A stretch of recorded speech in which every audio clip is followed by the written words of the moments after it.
السلام عليكم ورحمة الله وبركاته يا markan xigta waxaan leeyahay hambalyo maanta waa maalinka dhalinyarada Soomaaliyeed ee 15 May ee sanad kastaba loo dabaaldego ama la xuso dhalinyaro maanta waa maalinkiini waa maalinka dhalinyarada maanta ma aha maalinka odayaasha aniga oo kale ma aha waa maalinka dhalinyarada weey marka adiga iskale maanta وعلى وixii maad celina maanta adinka iskale waxaan filayaa ururka dhalinyarada Soomaaliyeed ama SOL waxa la sameeyay ama la abuuray 1943 waxaan laga joogaa 76 sano marka dhalinyaro waxaan rabaa inaan ku daarmo marka koowaad inaad ka shaqeysaan nabadda dalkiina horumarka dalkiina tacliinta dalkiina waxbarashada dalkiina dhammaan dadka la rabo inaad ka shaqeysaan idinka weey waxa la yiraahdaa dhalinyaradu waa midi laba af la weeyo dhinacna waxa xunka waad ka sameyn kartaan dhinacna wanaagaad ka sameyn kartaan labada dhinac waa la isticmaali karaa haddii wanaag la yiraahdo wax badan baad tari kartaan haddii la yiraahdo xumaantana waxbaad tari kartaan saa darteed dal waliba ma shaqeynayo ma jiri karaayo dhalinyaro la'aan darteed سادرتين وحنو باهنا دمانتين إن الأمن كشقينا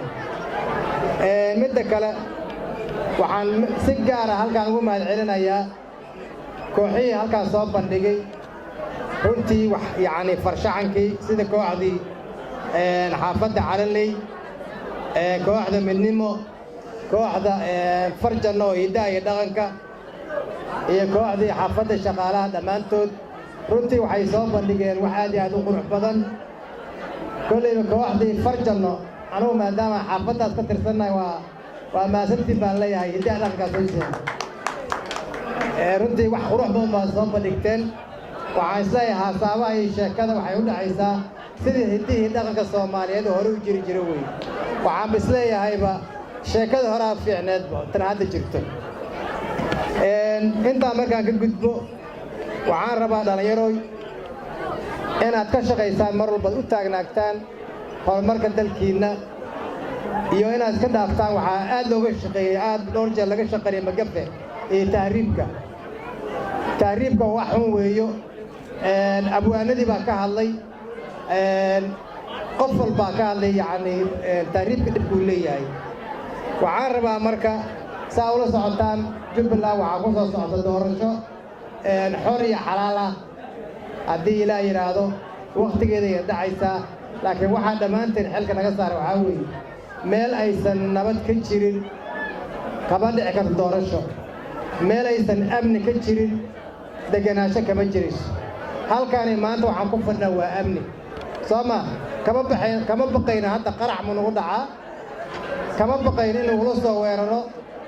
xor baan u fadhinaa saa darteed waxaan u baahanahay doorashada inay saas xor iyo xalaal u dhacdo adinka dhalinyarada intii wax doonaysa iyo intii taageerayaasha waxaan ka codsanaynaa dhammaanteen inaan amniga ka shaqeyno amni baa na deeqo soo amniga ma waxna deeqo ma amni darana deeqdo waa ma jawaabtaan malaynayaa saa darteed waxaan kaloo rabaa inaan ka hadlo arrinta gudoomiyaha ka hadlay oo ahayd dhismaha xafiisyada dhalinyarada lagu talagalay ee la siiyey dad shakhsiyaad ah inay ku tagrafashaan inay ku ganacsadaan inay ku adeegsadaan wax la aqbali kara maaha waxaan codsanayaa inaad ka soo gudbisaan warqad dacwad ah annagaad noo soo gudbisaan baarlamaanka soo gudbisaan cid walbay qusaysaan gudbisaan si ururka dhalinyarada u hela dhismihii loogu talagalay say u helaan dhammaanteen waa inaan ka qayb qaadanno si dhismaha loo soo celin lahaa